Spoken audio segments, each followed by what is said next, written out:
Good morning, everyone, and welcome to this channel. Which monopoly stocks that I'm continuously adding into this downturn जो आपने last week में देखा US market में Greenland और US का जो इश्यू चल रहा था जिसके चलते यूएस मार्केट में एक डीप देखी गई लेकिन this was a very good dip to buy a very handsome big Max 7 companies in the US stock market. तो इस वीडियो में हम चर्चा करेंगे ऐसे कौन से स्टॉक को मैं ऐड कर रहा हूँ। तो विदाउट वेस्टिंग अ टाइम मैं इनके नाम बता देता हूँ। तो पहला तो नाम है अमेजॉन, दूसरा नाम है माइक्रोसॉफ्ट, तीसरा नाम है मेटा, चौथा नाम है नेटफ्लिक्स और पांचवा नाम है एप्पल। तो सबसे ज़्यादा मैं बुलिश हूँ मेटा, अमेज़न और नेटफ्लिक्स की तरफ, जहाँ पर वैल्यूएशन बहुत सस्ते हैं और आपको आगे जाने वाले समय में बहुत अच्छी एक ग्रोथ के पोटेंशियल भी मिलते हैं। अगर आप इंडियन मार्केट को कंपेयर करोगे तो आपने देखा होगा कि स्मॉल कैप में एक बहुत बड़ा करेक्शन चल रहा है। आपने ओला के साथ क्या होता होता हुआ देखा है, इटर्नल के स्टॉक में क्या होता होता दिखा है। तो स्मॉल कैप में आपको समझ नहीं आता है कभी-कभी स्टॉक कब ऊपर जाते हैं, माइक्रो कैप में बहुत ज़्यादा रिस्क बनी होती रहती है। तो अगर आप एक कंजर्वेटिव काइंड ऑफ इन्वेस्टर हो, आपको पैसे थोड़े से ग्रो करने हैं लेकिन आपको पैसे थोड़े से बचाने भी हैं, तो उस तरीके का आप इन्वेस्टर हो। और अगर आपने देखा होगा कि यूएसडी और आईएनआर का जो एक डाउनटर्न चल रहा है, आपने देखा होगा 91.68 हमारा रुपया चला गया है कंपेयर टू द डॉलर। तो it makes much more sense to have your portfolio in diversified economies and great economies in US where AI is playing a big theme, data center playing in a big theme, robotics has a big play in US। so इसीलिए आपके portfolio का थोड़ा हिस्सा अगर आप US में invest करते हो तो इसको आप बेनिफिट जरूर पाते हो। तो मैं इन स्टॉक के ऊपर क्यों बुलिश हूँ इसको थोड़ा सा डिटेल में समझते हैं। वीडियोस को एंड तक देखना तो यू कैन इजीली अंडरस्टैंड कि मैं इन स्टॉक के ऊपर क्यों बुलिश हूँ, इसके वैल्यूएशन किस नजर से आते हैं, इसको आप समझते हो। और एक करेक्शन का मोड चल रहा है, स्पेशली आप नेटफ्लिक्स की बात करो तो 130 लेवल से कुछ 83 के लेवल के ऊपर अवेलेबल है। मेटा का जो स्टॉक है 780 का कुछ लेवल था, उसके बाद वो 600 के लेवल पे ऊपर आया था। पिछले कुछ समय से अमेज़न ने उतना अच्छा परफॉर्मेंसेस नहीं करके दिया है, लेकिन उनके मार्जिन्स आगे आने वाले समय में बढ़ने की उम्मीद है due to the robotics playing to their warehouses and industry. तो थोड़ा-सा इसको डिटेल में समझने की कोशिश करेंगे, वीडियोस को एंड तक देखना। अगर आपको मेरी वीडियोस पसंद आती है तो प्लीज़ इसको लाइक, शेयर और सब्सक्राइब करना, जिससे मुझे मोटिवेशन मिलती है ये सारे टॉपिक्स आपके सामने लेके आने के लिए। तो थोड़ा-सा स्क्रीन पे चलते हैं कि किस तरीके से मैं इन सारी चीज़ों को सोच रहा हूँ। So this is what happened in Eternal. But let's see about all the stock. So जिस जैसे मैंने बताया कि Amazon, Netflix, Meta और Microsoft के ऊपर मैं सबसे ज्यादा बुलिश हूँ।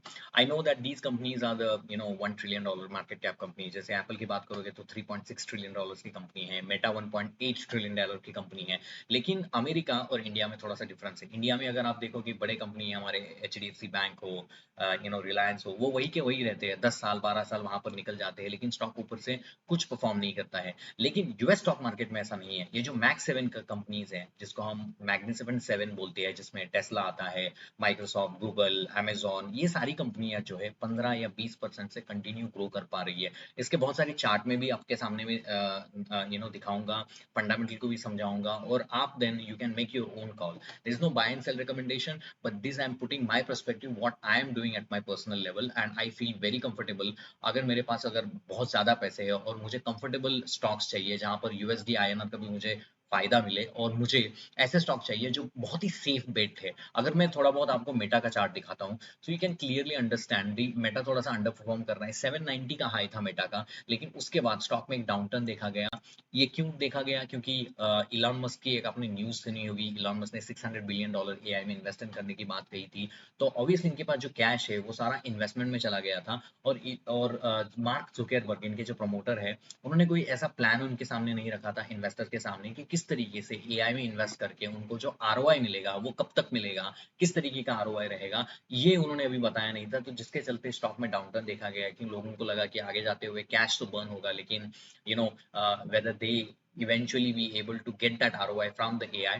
लेकिन वो स्टोरी अभी थोड़ा सा आगे आते हुए समय में थोड़ा सा बहुत विजिबल होती हुई नजर आ रही है। और अगर स्टॉक में भी आप देखोगे, यहाँ से एक थोड़ा सा एक वी पैटर्न आपको समझ आ रहा है। ये जो स्टॉक यहाँ से एक डब्ल्यू पैटर्न बना के स्टॉक ऊपर की तरफ है, तो स्टॉक में बहुत सारे पोटेंशियल हैं। स्टॉक अगर देखोगे तो लगभग लगभग ऊपर के नीचे के लेवल्स के ऊपर you can see that stock was down about like 26%। यहाँ पर भी मैंने थोड़ा बाय किया था, कल भी एक 604 के ऊपर जब आया था तो मैंने खुद बाय किया है वहां पर। So I think it's a very interesting play. और obviously these are very safe companies, $1.8 trillion companies. आपने देखा होगा कि इंस्टाग्राम हो, व्हाट्सअप हो, फेसबुक है, स्पेशली इंस्टाग्राम, उनके जो एड रेवेन्यूज है वो बढ़ते ही चले जा रही है। अगर मैं थोड़ा सा आपको टोटल नंबर ऑफ रेवेन्यूज को दिखाऊं, तो इसको ये क्लियरली समझ आता है कि cash from operating activities, sorry ये तो अमेजोन का है। अगर मैं थोड़ा सा इसको मेटा की तरफ लेके चले जाऊं, सो मेटा का अगर मुझे एक ट्वीट आपको सभी को दिखाना है, so you can easily understand why I am trying to have a bullish. तो एक ट्वीट किया था मैंने 2021 जनवरी को कि 20 पीई के ऊपर ये स्टॉक बहुत ही मुझे I feel this is very very good. अगर आप मुझे ट्विटर पे फॉलो करना चाहते हो तो ये मेरा ट्विटर हैंडल है, you can clearly see that.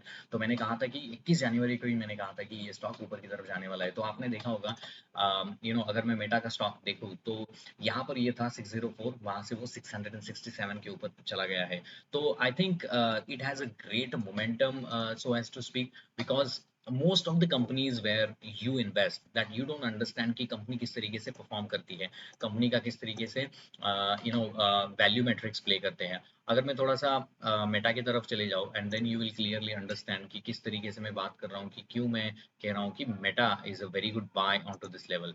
तो अगर यहाँ पर आपको देखना चाहूँगा तो ये मैं एक एक वेबसाइट यूज़ करता हूँ जिसका नाम है फिजिकल एआई। आप भी यूज़ कर सकते हो, बहुत ही अच्छा वेबसाइट है।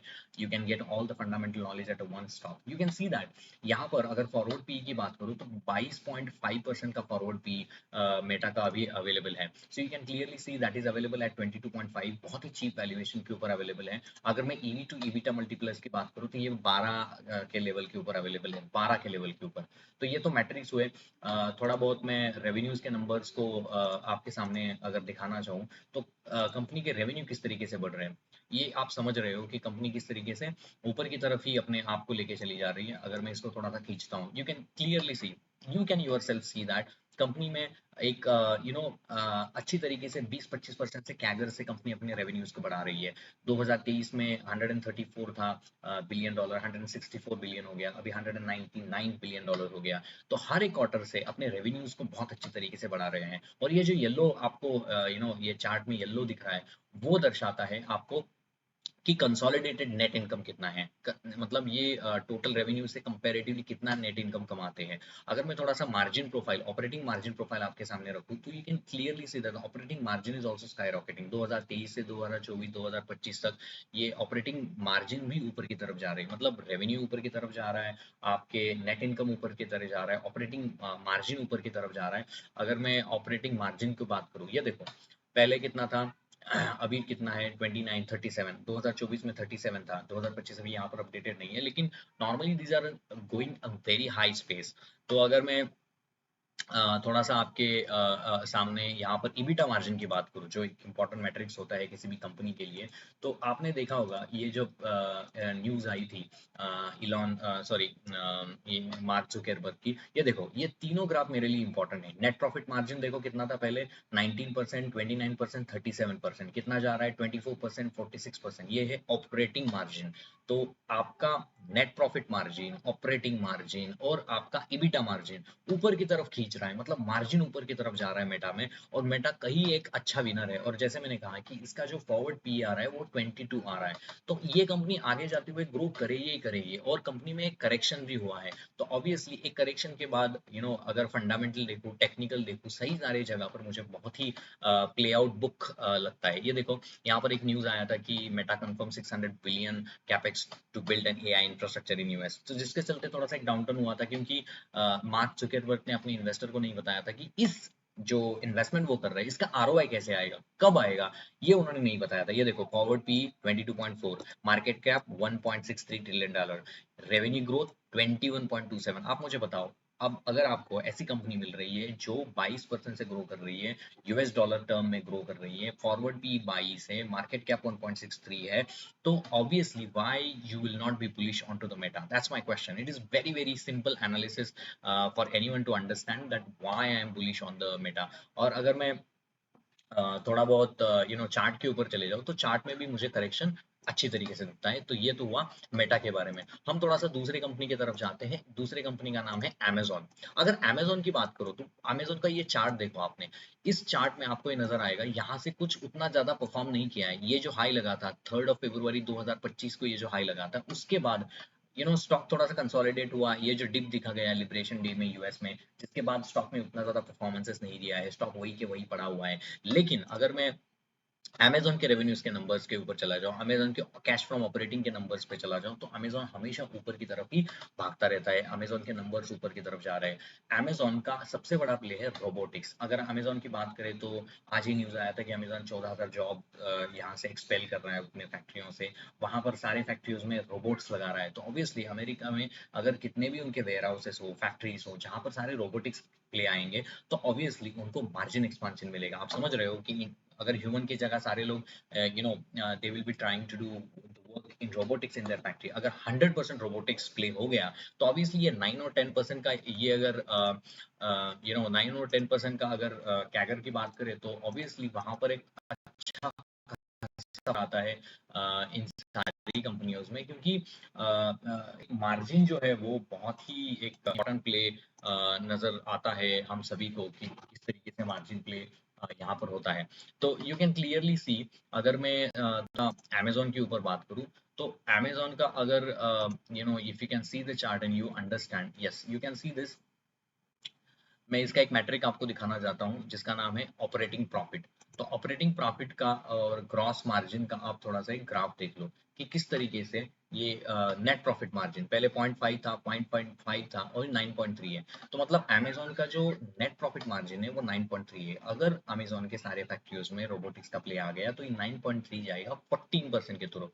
तो ऑब्वियसली उसका जो कैश फ्रॉम ऑपरेटिंग एक्टिविटीज है वो बहुत ज्यादा बढ़ेगा।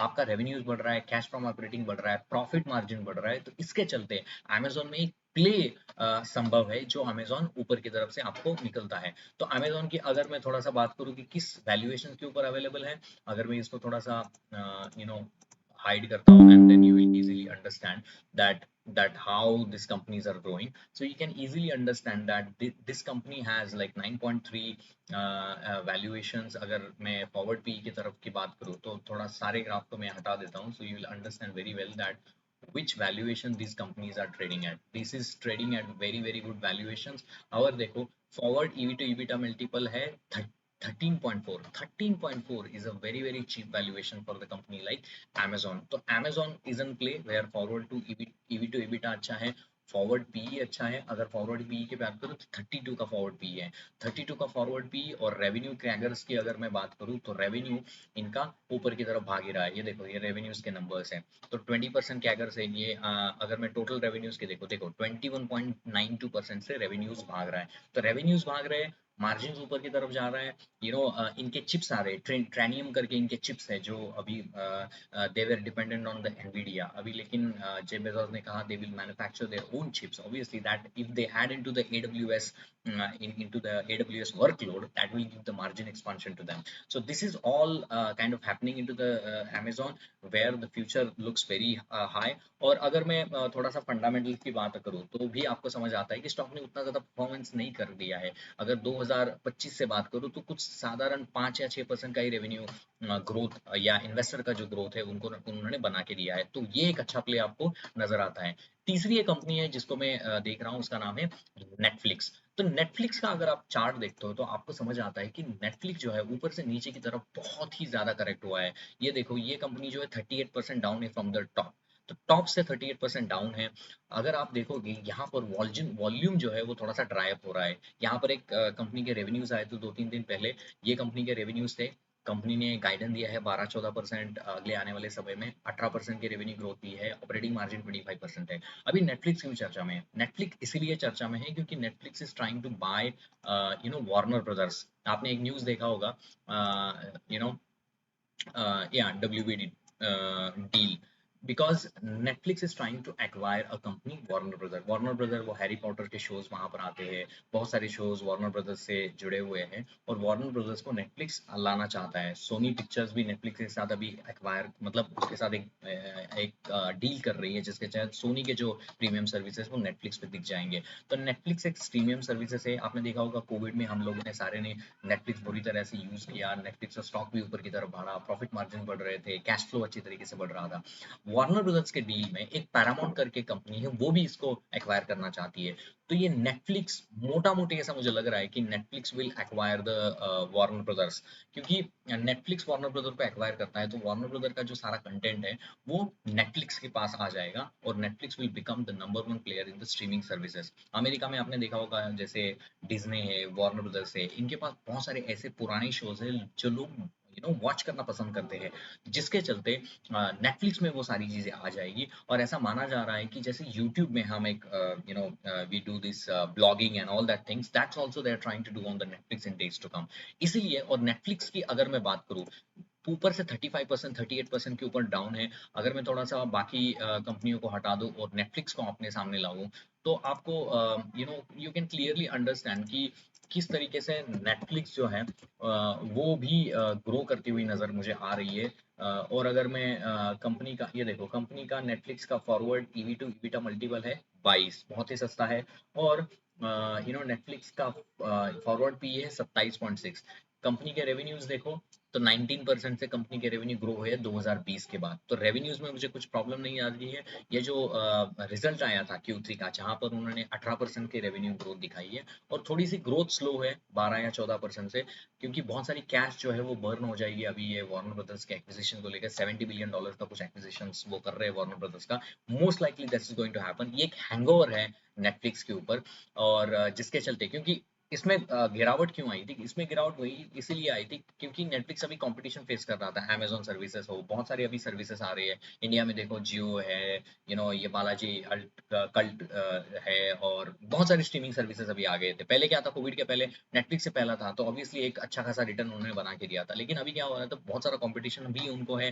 कंटेंट जो बनाने के लिए पैसा खर्च करना पड़ता है, बहुत सारी चीजें, जिसके चलते नेटफ्लिक्स में एक करेक्शन देखा गया था। लेकिन अभी जो मुझे देख रहा है, अभी कंपनी के वैल्यूएशंस मैं हमेशा अपने वीडियोस में बताते रहता हूँ। अगर पैसा कमाना है मार्केट से तो आपको दो चीजें चाहिए, एक तो आपको वैल्यूएशन का कंफर्ट चाहिए और दूसरा तो ईपीएस ग्रोथ चाहिए। ईपीएस ग्रोथ कहाँ से आएगा, मार्जिन एक्सपांशन मिलेगा, रेवेन्यू से कंपैरेटिवली अगर प्रॉफिट ग्रोथ आएगा तो ऑब्वियसली ईपीएस ग्रोथ आएगा। यहाँ पर मुझे रेवेन्यूज की ग्रोथ अच्छी नजर आती है, अगले आने वाले समय में 15-16% से ग्रो हो जाएगा। ये जो कंपनी है वो 300 बिलियन 340 बिलियन की डॉलर की कंपनी है। ऑब्वियसली ये जब वार्नर ब्रदर्स को एक्वायर करेंगे तो इनके पास कंटेंट ज्यादा आ जाएगा, उसको लेवरेज करते हुए नेटफ्लिक्स अच्छे अच्छे शोज आपके सामने ले पाएगा। तो ऑब्वियसली इसके जो सब्सक्रिप्शन है, 350 मिलियन सब्सक्राइबर इनके हैं, तो ये सब्सक्राइबर बेस भी इनका बढ़ रहा है। अभी वो एड के रेवेन्यूज भी इनके बढ़ रहे हैं। आपने देखा होगा अभी कई कई नेटफ्लिक्स शोज में वो एड डालना शुरू कर देंगे, because it's kind of habit. आपको एक नेटफ्लिक्स की आदत आपके सामने आ गई, आप सिर्फ उसमें ऐड देखोगे, नहीं तो आपको जो सब्सक्रिप्शन फी है उसको वो बढ़ाएंगे और कंटेंट अच्छा आएगा तो ऑब्वियसली सब्सक्रिप्शन फी बढ़ाने से, कंटेंट अच्छा आने से इसको एक थोड़ा सा बेनिफिट होगा। तो Netflix is a pulling buy. I would not say that Netflix will not go from down from this levels, but I feel that Netflix अगर मैं चार्ट के ऊपर देखूं तो यहाँ से ये थोड़ा सा नीचे भी जा सकता है, यहाँ से। लेकिन you can buy this company as an gradual manners and then you can pull on to this, because आप अगर सस्ता बाय करोगे तभी आप पैसा बना पाओगे। अगर आप महंगा बाय करोगे, ये जो ईपैक प्रेप जैसा, जैसे इंडिया में देखो ईपैक प्रेप जैसी कंपनी, जहां पर मैंने कल 2 मिनट का एक वीडियो बनाया था, तो आपको समझ में आता है कि वहाँ थिन मार्जिन वाले बिजनेस होते हैं। यहाँ पर एक ऑपरेटिंग मार्जिन है, आपका एक प्लेटफॉर्म है, जितने ज्यादा लोग वहां पर जुड़ते जाएंगे उतना ही आपका कंटेंट सेम रहेगा, लेकिन बहुत ज्यादा लोग देखेंगे, सब्सक्रिप्शन फी बढ़ेगी, तो आपको फायदा होता है। इस तरीके से आपको देखना है। और चौथा मेरा स्टॉक है, ये रिजल्ट्स तो थे उनके। चौथा मेरा स्टॉक है, अगर मैं वापस जाता हूँ अपने इसमें, तो है माइक्रोसॉफ्ट। माइक्रोसॉफ्ट अगर आप देखोगे कि एआई का सबसे बड़ा प्ले है, इनके को पायलट है। आप सत्या नाडेला के बहुत सारी इंटरव्यूज देखते हो। तो only problem which I see in the Microsoft, क्योंकि माइक्रोसॉफ्ट की एक इन्वेस्टमेंट है ओपन एआई में। तो ओपन एआई जिस जो चैट जीपीटी चलाता है उसमें ये 30% की इन्वेस्टमेंट करा के रखे हैं। तो अगर ओपन एआई का आईपीओ नेक्स्ट समय आता है और वो बहुत ऊपर प्रीमियम के ऊपर ये लिस्ट होता है, तो माइक्रोसॉफ्ट का बिल्कुल फायदा होगा। लेकिन ओपन एआई को एक कंपटीशन आता हुआ नजर आ रहा है, जहां से वो जेमिनी से हो, बहुत सारे बाकी प्लेटफॉर्म से, अभी बहुत सारे लोग चैट जीपीटी जैसा प्लेटफॉर्म बनाने की बात कर रहे हैं। तो सैम ऑल्टमन जो है वो थोड़ा सा अंडर प्रेशर है अपने परफॉर्मेंस को लेके, कि वो अभी बोल रहे हैं कि एड को लेके आएंगे चैट जीपीटी में, क्योंकि एट द एंड उनको रेवेन्यू चाहिए ना। सब्सक्रिप्शन मॉडल उनका कुछ 80 एडी है दुबई में कुछ, तो पर मंथ के बेसिस के ऊपर। तो ऑब्वियसली माइक्रोसॉफ्ट के ऊपर थोड़ा सा हैंगओवर है। अगर ओपन एआई अच्छा करता है तो माइक्रोसॉफ्ट अच्छा करेगा। माइक्रोसॉफ्ट के बाकी भी प्लेटफॉर्म्स है, लेकिन माइक्रोसॉफ्ट उतना सा इनोवेट नहीं कर रहा है जितना मुझे एक्सपेक्टेड है, जितना गूगल कर रहा है। I am very impressed with Google because Gemini 3 के मॉडल्स आते हैं, 4 आ रहे हैं, 5 आ रहे हैं, तो वहां पर वो अच्छा काम कर रहे हैं। लेकिन माइक्रोसॉफ्ट थोड़ा सा एक लेगार्ड है। लेकिन फिर भी अगर माइक्रोसॉफ्ट को भी मैं थोड़ा सा आपके सामने रखूँ इन टर्म्स ऑफ कि किस तरीके से ये कंपनी आपको नजर आ रही है, तो you can clearly see that this company is available also in a very good valuations. अगर मैं माइक्रोसॉफ्ट के थोड़े से वैल्यूएशंस भी नजर आऊं, तो you can clearly see that कि रेवेन्यूज आर ग्रोइंग, और माइक्रोसॉफ्ट के जो रेवेन्यूज हैं वो भी मुझे थोड़े से अच्छे ही नजर आते हैं। अगर मैं फॉरवर्ड पी की मल्टीपल्स की बात करूँ, तो Microsoft is available at the forward EV to EBITDA multiple at 17.8, और PE जो है माइक्रोसॉफ्ट का, वो भी एक अच्छा पीई है। एप्पल को थोड़ा सा कट में करता हूँ, और या यस, तो यहाँ पर आप देखोगे पीई जो है 27.6 है, सस्ता है, और 16.5 इसका forward to EV EBITDA multiply. You can clearly see that this is very good trade company and it is been there. So 450 से यहाँ पर मुझे, अगर मैं देखूँ, तो मुझे अपसाइड जो है वो बहुत अच्छी नजर आती है। अगर यहाँ से भी मैं देखूँ, तो ये ऑल टाइम हाई तो लगा सकता है। तो ये सारे जो स्टॉक है उसको तब लेने चाहिए जहां पर आप पिटे हुए बाजार में हो। अभी आप देखोगे कि अल्फाबेट, मैंने सबसे बड़ी बेट लास्ट ईयर खेली थी, जो मैं आपके सामने रखना चाहूंगा, वो थी अल्फाबेट में 167 के लेवल के ऊपर मैंने कुछ खरीदा था। और आप देखोगे कि किस तरीके का परफॉर्मेंसेस यहाँ यहाँ, ये जो सेम फेज है अभी, ये अभी माइक्रोसॉफ्ट का चल रहा है। यू कैन क्लियरली सी ये जो सारी जो फेज थी 160, यहाँ पर मैंने कुछ खरीदा था, क्योंकि पूरे साल में 2025 में ये लेगार्ड ही था। 16 अप्रैल, 25 अप्रैल ये पूरा अच्छा परफॉर्म नहीं किया था, लेकिन second half of 2025 alphabet perform really well, because उनका जेमिनी आ गया, बहुत सारे जो एआई के इन्वेस्टमेंट उन्होंने डील किए, जिसके चलते ये ऊपर की तरफ भागा। तो same I am expecting with Microsoft, because these are very innovative AI companies and doing extremely well. तो अगर मैं आई बी मोर इंटरेस्टेड, अगर मुझे 300 के नीचे अगर कहीं मुझे अल्फाबेट मिलता है, अभी ये बहुत भाग चुका है, क्योंकि इसका तो वैल्यूएशन बहुत ही ज्यादा ऊपर की तरफ गया है। So I am not interested now at this moment. I am interested in companies which is valued at a reasonable level, which can grow the EVs, वहां पर मैं बहुत ज्यादा इन्वेस्टेड हूँ। तो होप आपको मेरे ये वीडियोस पसंद आते होंगे, आपको मेरी एक एनालिसिस पसंद आती होगी। अगर आते हैं तो प्लीज लाइक करना, शेयर करना, अपने दोस्तों के साथ सब शेयर करना इस वीडियोस को। तो अगर आपके कोई सुझाव है, अगर आप चाहते हो कि ये स्टॉक के मैं एनालिसिस करूँ, तो मैं आपके सामने बिल्कुल नजर लेके आऊंगा। कल 2-3 लोगों ने मुझे कमेंट करके बताया था कि ये स्टॉक इन्वेस्टिंग, ये इसके बारे में बताओ, तो I will continuously dig and make a video by end of today, and you will have those details about it. तो यही था एक short video. these are my monopoly stock which I'm trying to add into this companies। आप Apple को भी देख सकते हो, at the end of the day Apple में भी गिरावट आई है, लेकिन I am not interested in a company which is in the hardware. I want to interested in a company which is in the AI. Obviously Apple is doing well, Apple के जो iPhones है वो बहुत तेजी से बिके, 17 वाला बहुत पॉपुलर हुआ, लेकिन it's hardware company, so I am not that interested. But yes, अगर किसी को सेफ बेट चलना है, तो I think Apple is also great play. 200 EMA के ऊपर अवेलेबल है, यहाँ से मुझे लगता है ऊपर के लेवल 286 के लेवल तक ऊपर जाएगा। लेकिन ऐसी आप उम्मीद नहीं कर सकते हो जैसे कि डबल हो जाएंगे, ट्रिपल हो जाएंगे। अगर किसी के पास मान लो कि 10-15 करोड़ है, और उसको थोड़ा सा सेफ गेम खेल रहा है, 2026 में ईरान यूएस के न्यूज जो चल रहा है, पता नहीं जियोपॉलिटिकल क्या होगा, you want to be play safe, so for that I think these are very great companies to own it. So hope आपको ये वीडियो पसंद आया होगा। Please like, share and subscribe, and keep learning about the new things, new market, because market is always dynamics and you always learn with the day. Thank you very much for listening. Thank you guys.